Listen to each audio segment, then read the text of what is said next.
మీడియాలో ఏది సంచలనం, ఏది బ్రేకింగ్, కాంగ్రెస్ పార్టీకి బీఆర్ఎస్ పార్టీకి ఏది ఉపయోగపడుతుంది అంతవరకే వాడుకొని బీజేపీకి ఏదో ఇబ్బంది పెడతారో, బీజేపీ పార్లమెంట్ ఎన్నికలలో పక్కదారి పట్టాలనో మీరు కోరుకుంటే అది జరగని పని. ఖచ్చితంగా టెలిఫోన్ ట్యాపింగ్ మీద జూన్ 2, 2014 నుంచి పూర్తి స్థాయి విచారణ జరగాల్సిందే. తప్పు చేసిన దాంట్లో రఘునందన్ రావు ఉంటే రఘునందన్ రావు, హరీష్ రావు ఉంటే హరీష్ రావు, చంద్రశేఖర్ రావు ఉంటే చంద్రశేఖర్ రావు, మహేందర్ రెడ్డి గారు ఉంటే మహేందర్ రెడ్డి గారు, శివధర్ రెడ్డి గారు ఉంటే శివధర్ రెడ్డి గారు, సుమతి రెడ్డి గారు ఉంటే సుమతి రెడ్డి గారు.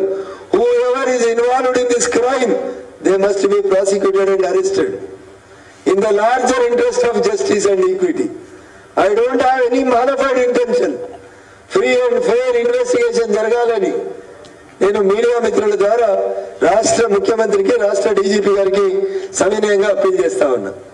I hope for a free and fair investigation జరుగుతుందని కోరుతున్నాం.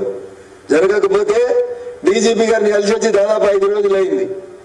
ఇంత బహిరంగంగా ఆ రోజు ఇన్ని మాటలు చెప్పడానికి నేను ఇష్టపడలే. ఈ రోజు ఇన్ని సాక్ష్యాలు, ఇన్ని మాటలు చెప్తున్నా. ఇన్ని చెప్పినాక కూడా రఘునందన్ వారం కింద చెప్పింది ఇలా నిజమైంది. మీ పేపర్లలోనే వచ్చింది. కొన్ని పేపర్లలో ఇలా ఫస్ట్ పేజీలో రాసిరు, TRS supremo is the backbone for this telephone tapping.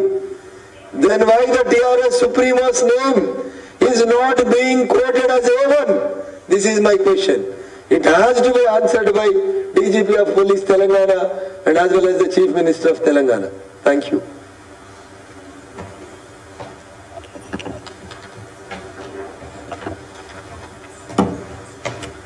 So మౌనం మీడియా నుంచి కూడా ఉందంటే మొత్తం అంగీకారం అనుకొని సెలవు తీసుకుంటున్నా. Thank you.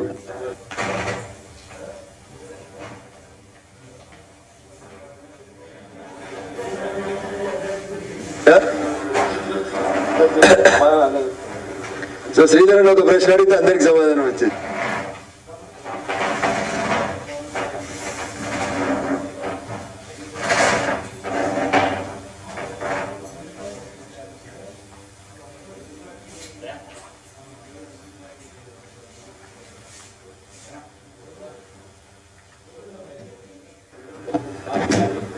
లేదు రఘునందన్ రావు ఈఎల్ఐతో ప్రెస్ మీట్ తోటి ఆగుతలేడు.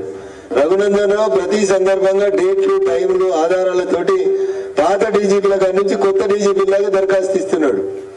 ఇన్వెస్టిగేషన్ చేసే కుర్చీలో నేనుంటే అర్ధ గంటలు అందరిని అరెస్ట్ చేస్తా. దురదృష్టం, నేను ఆధారాలు మాత్రమే ఇవ్వగలుగుతా, ఏం జరిగిందో చెప్పగలుగుతా.